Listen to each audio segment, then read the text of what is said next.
Wesh.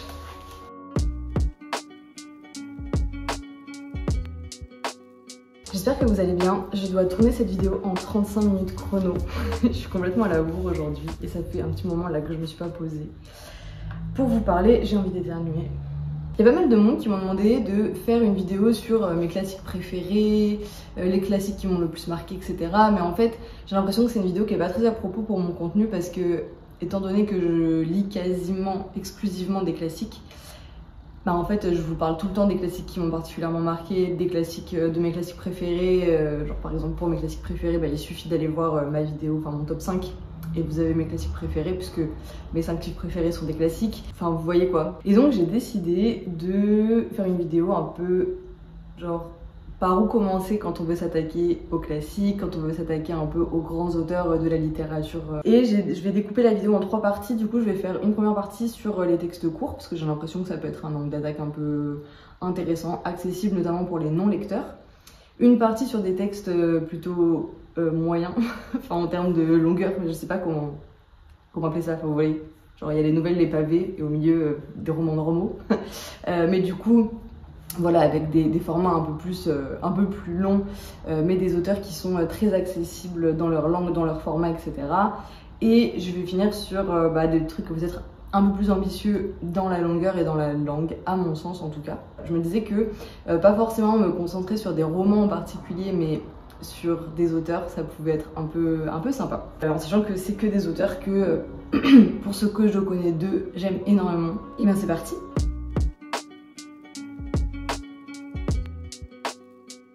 Donc les classiques, je pense que ça peut être quelque chose d'assez impressionnant, mais au final beaucoup plus impressionnant que ce que c'est réellement difficile à lire à mon avis.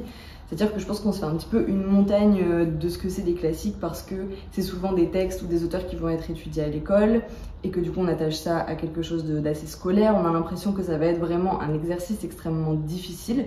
Alors moi je suis convaincue que, en gros je suis pas d'accord pour dire que la lecture c'est genre tout le monde peut tout lire. Qu'en gros tout le monde peut tout lire dans l'immédiat quoi. Je pense que la lecture c'est quelque chose qui demande de l'entraînement comme n'importe quelle activité en fait, et que non c'est pas vrai que tu peux t'attaquer à certains romans qui sont extrêmement complexes dans leur narration, dans leur style, dans leur construction, dans leur forme et tout ça, si t'as pas du tout l'habitude de lire, si c'est pas un exercice en fait que tu fais faire régulièrement à ton cerveau quoi. Et du coup c'est vrai que les textes courts ça permet je pense de se mettre un petit peu dans ce truc de on se met à lire ou on s'attaque à un style qui est nouveau parce que l'effort il va être moins long et que du coup on va avoir un sentiment on va dire d'accomplissement qui va arriver plus vite et donc qui est encourageant je pense quand tu t'attaques à une nouvelle activité. Enfin vous voyez c'est comme si par exemple on se met à la course et que je sais pas genre on court de temps en temps mais que sur du plat et que d'un coup on veut partir faire un truc de 20 km avec 1000 de dénivelé, enfin positif, ça va pas le faire quoi. Ça va pas le faire, donc voilà, si vous avez l'habitude de lire des trucs qui sont pas du tout exigeants d'un point de vue stylistique, oui peut-être que s'attaquer direct à des énormes pavés ça va être compliqué. Et que donc si on veut commencer à goûter à un style un peu plus travaillé, un peu plus intéressant, commencer avec des textes courts, ça peut être intéressant. Il y a 2 auteurs que j'avais identifiés un petit peu pour ça. Le premier, bon je pense que c'est un peu random, mais c'est Stefan Zweig, parce que donc voilà, Stefan Zweig il a écrit principalement vraiment très majoritairement des romans très courts. Moi il y en a 2 que je trouve particulièrement accessibles et que j'ai vraiment beaucoup aimé, dont un que j'ai lu au lycée, c'est 24 heures dans la vie d'une femme et Le joueur d'échecs. Donc voilà, moi je vous conseillerais de commencer par là, mais sinon d'aller vous intéresser à la bibliographie de Zweig en général, parce que voilà, on est quand même sur des textes donc courts, encore une fois, dans lesquels on rentre très rapidement. On pourrait être sur un texte court très contemplatif, je veux dire on en a notamment chez Camus, enfin voilà, d'autres auteurs un peu classiques aussi. Mais là, je trouve qu'on rentre directement dans le vif du sujet. On a des personnages qui sont intrigants, voilà, qu'on a envie de découvrir, on a envie de comprendre pourquoi ils en sont là, on a envie de comprendre où ils vont. Et du coup, voilà, je trouve que c'est bien pour commencer. Et le deuxième auteur que je voulais mentionner, du coup, c'est Dostoïevski. Il a des énormes pavés, enfin... Voilà, moi je pense que ce qu'on a de Dosto, ça fait partie des plus gros livres qu'on a dans la bibliothèque. Mais il a aussi beaucoup de nouvelles, et des nouvelles qui sont, je trouve, vraiment super. Yuri Gogol aussi dans le genre littérature russe, je trouve qu'ils ont vraiment des bonnes nouvelles. Mais par exemple, je ne recommanderais pas Tolstoï parce que je trouve que Tolstoï, ses nouvelles, elles sont justement pas assez poignantes et j'ai l'impression que quand tu veux t'attaquer au classique, c'est bien d'avoir quelque chose qui t'attrape en fait directement. De pas commencer forcément avec des choses qui vont mettre très longtemps à démarrer, enfin vous voyez ce que je veux dire. Et donc je trouve que Dostoïevski, il a un peu ce talent d'attraper le lecteur immédiatement avec de l'humour, avec des personnages vraiment très... je sais pas, ils peuvent être loufoques, ils peuvent être un peu bizarres, un peu enfin, voilà, très drôles, très absurdes. Enfin, je trouve que tout de suite, en fait, on rentre dans une ambiance et dans une langue et tout ça qui sont très accessibles et qui nous lâchent pas, quoi. Pour s'essayer à plusieurs genres différents chez un même auteur, je trouve qu'il y a deux textes que je trouve vraiment très très drôles, c'est Le Crocodile et La femme d'un autre et le mari sous le lit. Donc bon, je trouve que pour le second, là, La femme d'un autre et le mari sous le lit, genre juste le titre, on voit un peu l'ambiance et le potentiel fun du truc, quoi. J'ai pas envie de vous en dire trop sur les textes, en fait, moi je veux vraiment là vous conseiller des auteurs et que derrière vous alliez éventuellement chercher dans leur bibliographie ce qui vous intéresserait le plus. Il y a deux autres nouvelles que je conseillerais pour commencer. C'est Le rêve d'un homme ridicule, je crois, où là on est sur quelque chose justement d'un peu plus contemplatif. Donc voilà, si on a apprécié le style de Dostoïevski, même si je trouve que ça se distingue un petit peu quand même du reste de son œuvre, ça peut être intéressant de continuer avec ça. Et sinon, Les Nuits Blanches, qui moi fait clairement partie d'un de mes textes préférés. J'en ai vu deux adaptations au cinéma récemment que j'ai beaucoup aimé. Enfin bref, voilà, c'est un texte qui est absolument magnifique sur une rencontre un peu fortuite entre deux êtres qui n'en sont pas tout à fait au même stade dans leur vie. Et voilà, c'est bref, c'est intense. Et je vous recommande ça 1000 fois. J'ai complètement oublié de mentionner qu'il faut absolument lire Dostoïevski dans les traductions de Markovitch qui sont éditées chez Actes Sud. Voilà, sinon vous allez passer à côté de quelque chose.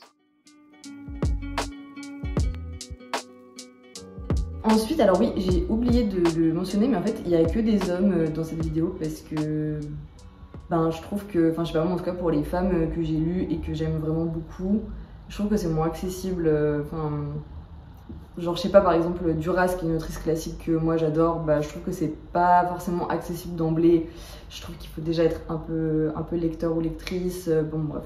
Mais du coup, il y a que des hommes dans cette vidéo. Dans des textes un peu, donc avec des formats intermédiaires, donc on va être plutôt sur des romans, vous voyez, qui vont aller entre du 250 et du, je sais pas, 400 pages, je pense, au maximum. J'avais en tête donc Boris Vian, Émile Zola et Romain Gary, dans trois genres très différents. Donc Boris Vian déjà parce que, pareil, Boris Vian, je trouve qu'il a un univers bien à lui et du coup, si on accroche à son univers, on va être tenté d'aller lire un petit peu le reste de ses bouquins et que, voilà, moi je pense se mettre un peu à fond dans un auteur quand on commence à lire des classiques, c'est aussi quelque chose qui permet un peu de dédiaboliser ce que c'est les œuvres des grands auteurs, des grands noms qu'on étudie à l'école et tout.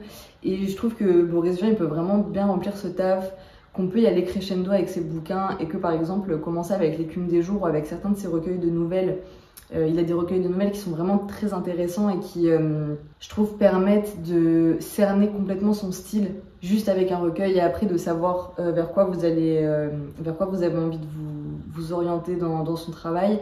Il y a notamment Les fourmis et Blues pour un chat noir, il me semble, qui sont deux recueils de nouvelles avec beaucoup de nouvelles dedans, mais qui voilà, permettent de voir à la fois son côté très sombre, son côté très drôle, ses univers un petit peu oniriques, ses personnages un peu en difficulté et tout. Enfin voilà, je trouve que vous pouvez vraiment faire le tour de son œuvre avec ces petits recueils. Et sinon, L'écume des jours, qui est quand même, je pense, vraiment son classique, qui est très accessible. Pour Zola, donc je trouve que Zola, ça peut être bien de justement, enfin, typiquement de passer par lui pour dédramatiser un peu l'image qu'on a, enfin pas dédramatiser mais désacraliser l'image qu'on a un peu des grands auteurs, des grands noms. Et j'ai l'impression qu'un roman qui est bien pour faire ça, c'est Thérèse Raquin. Thérèse Raquin, c'est un roman qui ne fait pas partie de sa grande saga des Rougon-Macquart.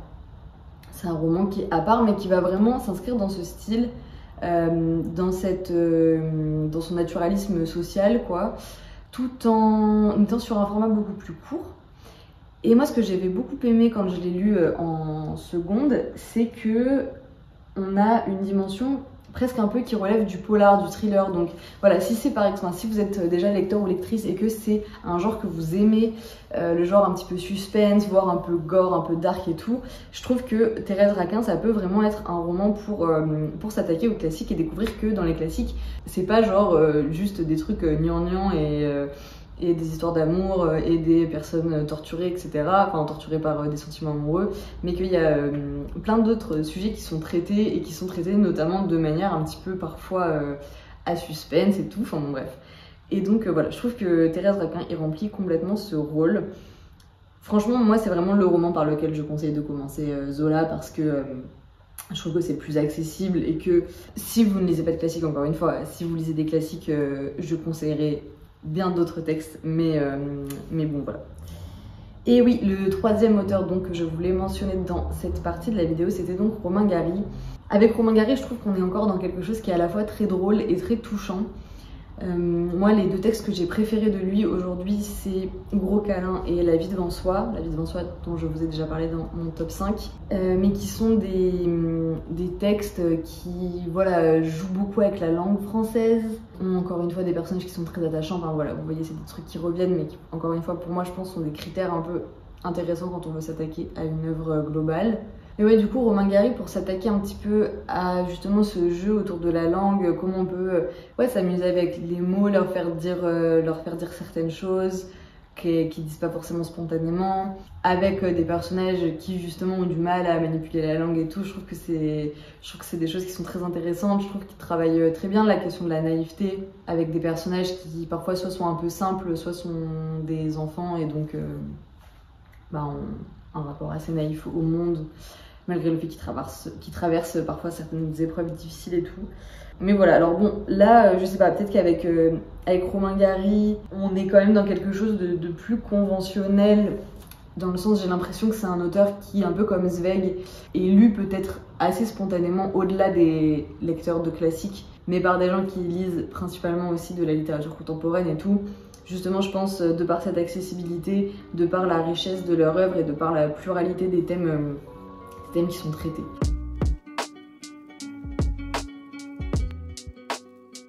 Et je voulais finir avec une catégorie pour les plus courageux ou pas. Enfin, je vais m'expliquer. Je voulais mentionner un auteur et un genre que je trouve peut amener à la lecture de classiques. Je pense qu'on peut pas faire une vidéo sur comment ça lire des classiques sans parler de Dumas et des Trois Mousquetaires.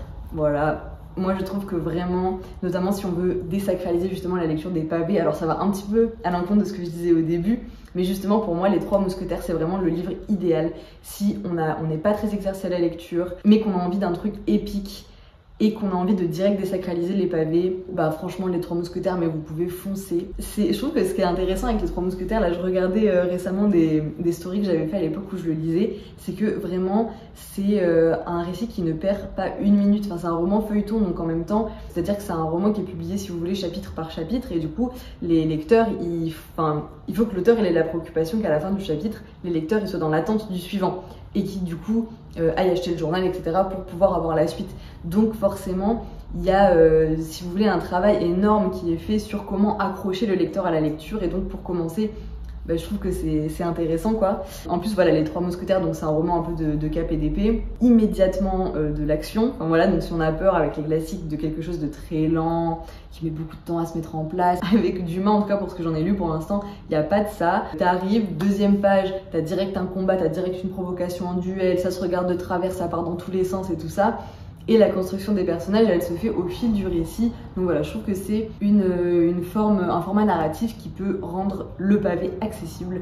Donc je vous conseille 1000 fois les Trois Mousquetaires, et je pense que le Comte de Monte Cristo peut aussi remplir ces critères-là, mais je ne l'ai pas lu, donc voilà. Mais je sais que, je crois que notamment Margarito avait fait une vidéo récemment où elle parlait de ses classiques préférés, et je crois qu'elle le mentionnait en ce sens-là, ou alors c'était peut-être dans une story. Enfin bon bref, j'irai vérifier et je vous mettrai la vidéo là dans le petit i, si c'est bien ça. Et oui, et un format aussi que je trouve du coup intéressant pour s'attaquer aux classiques, c'est les récits épistolaires, parce que on est sur un format avec des chapitres qui vont être courts en général, parce que c'est des lettres, enfin du coup c'est rare, ça arrive, mais c'est rare d'avoir des lettres qui vont faire 50 pages quoi. En général, on est sur plutôt une dizaine de pages pour les très longues lettres. Mais du coup, oui, je trouve que les récits épistolaires ou les formats un peu journaux, c'est voire hybride, il y a des textes qui mélangent des récits épistolaires, des journaux. Je trouve que c'est vraiment bien aussi pour s'y mettre parce que voilà, des fois c'est des récits donc qui sont un peu plus longs, enfin des livres qui sont un peu plus longs, mais leur découpage va rendre accessible l'effort parce qu'on va pouvoir du coup vraiment découper l'effort et pas être genre par exemple si vous lisez Proust et que le premier chapitre il fait 100 pages, du coup parce que vous avez un truc à faire, vous êtes obligé de vous arrêter au milieu d'un passage et que du coup après vous avez du mal à vous remettre dedans, enfin vous voyez, au moins avec un format épistolaire je trouve qu'on peut s'arrêter un peu entre chaque lettre et du coup même si c'est que psychologique, il y a un côté moins impressionnant, plus accessible et qui fait que du coup on a de la facilité à se lancer parce qu'on se dit ah bah là genre je peux lire par exemple tous les matins et tous les soirs dans le bus je lis une lettre ou deux lettres en fonction du temps de mon trajet, ça peut être tous les soirs avant de m'endormir je lis une lettre, enfin vous voyez, ou une journée si c'est un journal. Je trouve que c'est un format aussi qui permet du coup de s'attaquer à aussi une langue parfois un peu plus compliquée parce que, enfin plus compliquée, en tout cas à laquelle on est moins confronté dans le quotidien et qui du coup va demander plus un exercice du cerveau pour comprendre les phrases quoi. J'avais noté 2 bouquins, c'était Les Liaisons dangereuses et Dracula. Je disais un peu plus exigeant au niveau de la langue parce que Dracula c'est un roman du 19e et Les Liaisons dangereuses du 18e et du coup bah forcément, enfin je veux dire les auteurs ils écrivent dans la langue de leur temps quoi et donc bah, y a quand même des formes syntaxiques du vocabulaire qu'on n'utilise plus aujourd'hui, donc auxquelles on est moins confronté. Donc ça peut avoir un côté un petit peu exigeant à ce niveau-là. Mais voilà, justement, si on a envie de s'essayer un petit peu à aller se confronter à un vocabulaire qui nous sort un peu de notre zone de confort, à une syntaxe qui nous sort un petit peu de notre zone de confort et tout, je trouve que ça s'y prête vraiment. En plus, voilà, bon, Dracula, je vous en parlerai, je tiens à vous en parler plus longuement dans une vidéo sur la littérature gothique, mais c'est un roman qui est très prenant, c'est quand même un peu un roman d'aventure, où il y a une quête et tout, donc c'est très prenant, c'est hybride hein, dans mon souvenir entre journal et lettres, et les liaisons dangereuses, pardon, c'est vraiment un croisement de plusieurs correspondances avec un peu des questions libertines. C'est un roman qui est aussi quand même assez violent, hein, donc voilà, il y a un petit trigger warning. Mais voilà, moi je trouve que c'est une grande œuvre et qui gagne à être lue quand on se lance un petit peu dans tout ça, mais qui est quand même, je tiens à le souligner, je trouve un peu plus exigeante que le reste de ce que j'ai conseillé dans cette vidéo. Et bah écoutez, c'est tout pour moi, j'espère que cette vidéo vous aura plu. Sachez que j'ai vraiment plein de projets en cours d'écriture, de réalisation en ce moment. Je suis en train de faire un petit vlog voilà, que je pense que je pourrais vous publier bientôt où je lis plusieurs livres et je vous en parle au fur et à mesure de la lecture. J'essaye de bosser aussi sur d'autres vidéos dans la lignée de Lire la Révolution. Des trucs un peu plus thématiques, un peu plus creusés. Mais voilà, je vais en rester là pour aujourd'hui. Si jamais vous avez envie qu'on puisse échanger de littérature un peu plus fréquemment, n'hésitez pas à rejoindre le Discord dont le lien sera dans la barre d'infos, à me suivre sur Instagram et sur Sens Critique où je partage quotidiennement mes lectures. Si ce n'est pas déjà fait, je vous invite à vous abonner à sa chaîne YouTube, à liker, à commenter et éventuellement à partager. Sachez que vraiment le commentaire et le partage c'est ce qui apporte le plus de soutien d'un point de vue algorithmique et aussi d'un point de vue moral. Enfin voilà, c'est genre le retour le plus concret qu'on a et donc je vous encourage à le faire si vous appréciez ce que je fais, si vous avez apprécié cette vidéo en particulier. Je vous dis à dans 2 semaines et d'ici là, faites de très belles lectures.